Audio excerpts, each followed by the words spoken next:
मेरी जिंदगी है तू ड्रामे की कहानी बहुत ही दिलचस्प हो चुकी है। कामयार को लगता था कि वो आयरा के घर रिश्ता लेकर जाएगा अपने वालिदैन के साथ तो सब ठीक हो जाएगा, लेकिन वहाँ जाकर उसे पता चला कि सब ठीक होना तो दूर की बात, वो और उलझ जाएगा। आयरा के वालिद की बातें, उनके ताने और सबसे बढ़कर आयरा का थप्पड़ और उसके अल्फाज, तुम हो क्या, हो कौन तुम, कौन बाप तुम जैसे शख्स को अपनी बेटी देने के बारे में सोचेगा, औकात क्या है तुम्हारी कि तुम्हें कोई लड़की पसंद भी करे। अब इन सब बातों के बाद कामयार खुद को बदलेगा और जब आयरा को अपने सामने झुकाएगा, उसे अपनी मोहब्बत के जाल में लिपटाएगा और उसे शादी करने तक का वक्त लेकर आएगा और फिर निकाह वाले दिन वो माइक में बोलेगा, मुझे किसी लड़की ने कहा था मुझे तो कोई बाप अपनी बेटी दे ही नहीं सकता और ना ही कोई लड़की मुझ जैसे शख्स को पसंद कर सकती है, और आज मैंने ये बात उस लड़की पर साबित कर दी है कि वो उसका बाप दोनों ही गलत थे। ये अल्फाज सुनकर आयरा उसे माफ ना करेगी, धक्के देकर निकालेंगे, निकाह करना तो दूर की बात, क्योंकि कामयार अपने उस थप्पड़ और उस बेइज्जती का बदला लेगा। यही इस ड्रामे की कहानी है। लिखवा ले मुझसे। ये सब करने के बाद भी कामयार को सुकून नहीं मिलेगा। उसे लगेगा ये सब करने के बाद उसने बहुत बड़ी कामयाबी हासिल कर ली, आयरा और उसके बाप को उनकी औकात दिखाकर, लेकिन बेसुकूनी पहले से भी ज्यादा बढ़ जाएगी। खैर, अगले किस्त की टीजर का बताते बताते कहां तक की कहानी सुना दी आपको। तो जैसा कि अगली किस्त में आप लोग देखेंगे, कामयार ऑफिस ज्वाइन कर चुका है। अपने बाप को बोर्ड ऑफिस डायरेक्टर की कुर्सी से हटाकर उन्हें बताता है कि मेरे पास कितने इख्तियारात हैं और दोबारा उसी कुर्सी पर बिठाता है कि मैं कुछ भी कर सकता हूँ। ऑफिस संभाल चुका है और सारी एक्टिविटीज खत्म कर चुका है, सिर्फ इस वजह से कि वो खुद को आयरा के काबिल बना सके। इतना सब कुछ करने के बावजूद भी उसे सुकून नहीं मिल रहा, तो वो इश्ताक से मिलता है और उसे बात करता है, अपने दिल का हाल उसे बताता है कि शायद वो आयरा तक पहुंचा दे। वो इश्ताक से कहता है, मुझे दुनियादारी नहीं आती है, कब किसी को पसंद करना तंग करने में बदल जाता है, ये फर्क मुझे समझ नहीं आते।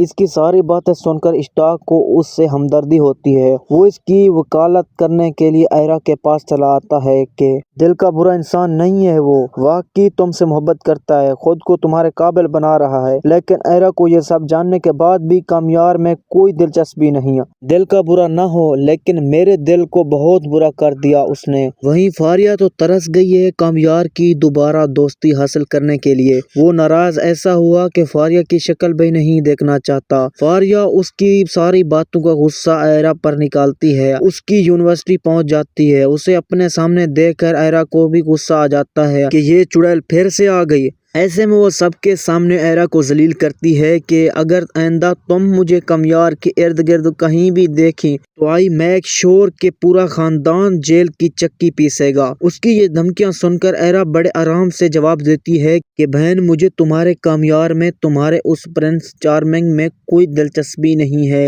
लेकिन फारिया को अब भी यही लगता है कि ये लड़की झूठ बोल रही है, उसने कामयार को अपनी मुट्ठी में कर रखा है। उधर इश्ताक फलक से भी बात करता है और फलक आयरा से कहे, आई थिंक वो बहुत डिस्टर्ब है, लेकिन आयरा को कोई फर्क नहीं पड़ने वाला। अगर वो डिस्टर्ब है तो हम क्या करें, तुम फोकस करो अपनी मनमानी के फंक्शन पर, फजूल की टेंशन ना लो।